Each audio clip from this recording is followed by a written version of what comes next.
Hello, Scorpio, Sun, Moon Rising, and Venus Signs. Kamusta kayo? Sana ba'y nasa mabuti kayong kalagayan. Welcome back po sa Star Tarot. At kung bago kayo rito, welcome din po kayo. Please subscribe, like, share my videos, and leave me a comment kung naka-resonate po kayo. Thank you. So, Scorpio, first card, we have pay attention to red flags. Ayan, know the warning signs of what an unhealthy connection looks like. Okay? Para alam mo agad kung ano na yung susunod mong gagawin. Para maiwasan mo na dumating ka sa point na mahihirapan ka. Dumating ka sa point na ima-manipulate ka. Diba? Or, or kokontrolling ka. Yung gano'n. Kaya pay attention to red flags. Lagi kayong dapat na maging mapagmatyag, 'di ba?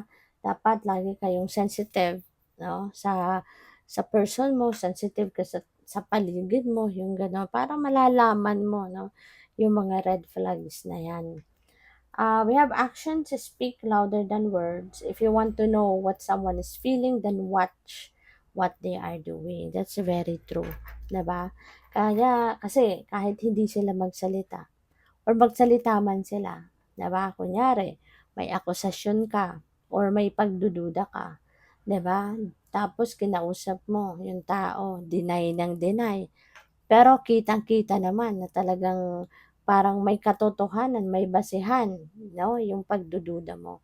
Kaya yun, actions speak louder than words talaga, 'di ba? Kahit anong deny, 'di ba? Malalaman at malalaman mo din 'yan. Mako-confirm at mako-confirm mo 'yan.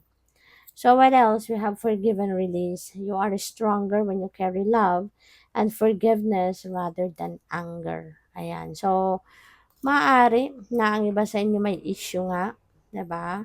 Baka ganun pa man, siguro kalmado lang, 'no, ang approach mo dito. Hindi ka yung tipong sugod, hindi ka yung tipong nang-aaway, 'di ba? Ano ka eh, kalmado, magiging kalmado kang aatakihin yung sitwasyon na ito. Pupuwede 'no, na magiging maayos ang pakikipag-usap mo. Maaaring iko-confront mo yung person, baka may mga gano'ng ganap, and magpapatawad ka, but you are not going to keep the person, parang okay, papatawarin mo kung kunyari niloko ka, 'di ba? Papatawarin mo, but that doesn't mean na pinatawad mo, makikipag-ayos ka or makikipagbalikan ka. Maaaring you are really going to let go of that person. Aalisin mo na siya sa buhay mo, 'no? So, tignan natin kung ano pa ang ganap. And by the way, maraming salamat, no, for subscribing. And if you haven't subscribed yet, subscribe na kayo. And also, maraming salamat din for not skipping the ads. Malaking bagay yan sa akin. And also, please click the join button sa baba ng video kung gusto niyo na mag-join kayo sa membership. Okay? So, we have passion. Allow your heart and soul to sing with joy. Ayan. So, for some of you naman, you are going to be passionate with each other. Magiging passionate kayo ngayon sa bawat isa ng inyong person. Mas magpapakita kayo ngayon ng great connection, ng great romance, and passion and love between each other. So, napakaganda.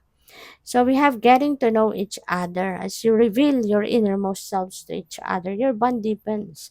Ayan. So baka may bago, no? May bago kayong kakilala at maaaring na interested siya sa'yo, no? Kaya maaaring pinagbibigyan mo din, nakikipag-date ka siguro, usap ng baka you're spending long hours, no, talking to each other, pwedeng sa phone, pwedeng in person, mga ganon. And kasi nandoon ka na, no, sa getting to know each other stage. Kasi nga, maaaring both of you, you are both interested in each other. Kaya nagtsatsaga din kayo, no, na magbigay ng mahabang oras sa pagkikipag-usap sa bawat isa.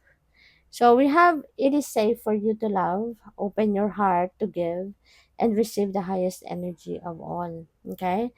Handa ka din naman, 'no, parang okay naman na sa'yo na mag-welcome ng bagong tao sa buhay mo. Maaaring nagiging interesado ka nga dito sa person na ito na maaaring bagong bago mong kakilala 'no, kaya nagtitiyaga ka din sa kanya makipag-usap. You are also spending time, sa kanya kasi you are also interested in getting to know him or her. So, kasi parang anytime handa ka na din, eh, bukas na din ang puso mo, ang sarili mo para magmahal. So, tingnan natin kung ano pa ang ganap.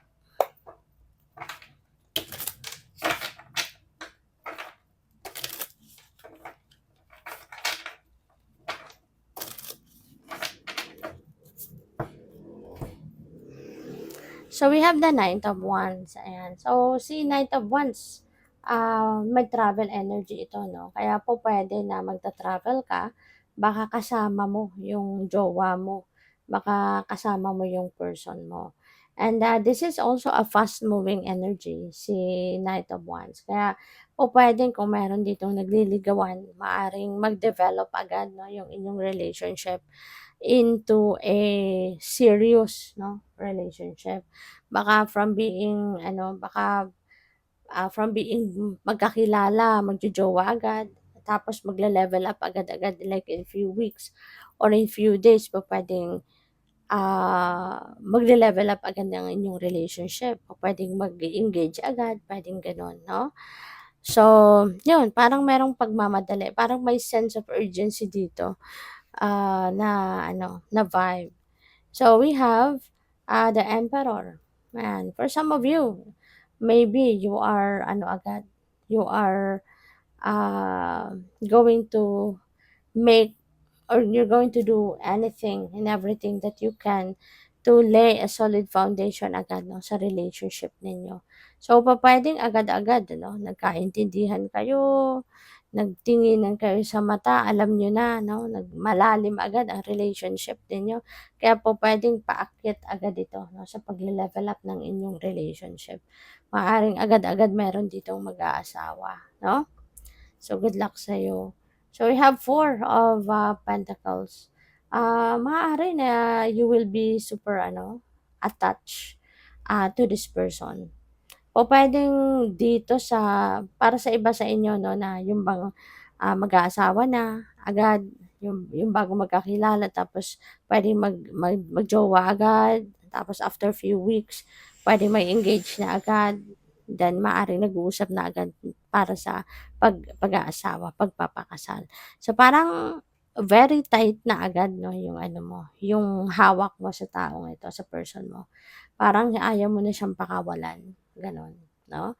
'Yun ang napi-pick up ko dito, kaya good luck sa'yo. Thank you for watching. Have a light. Namaste.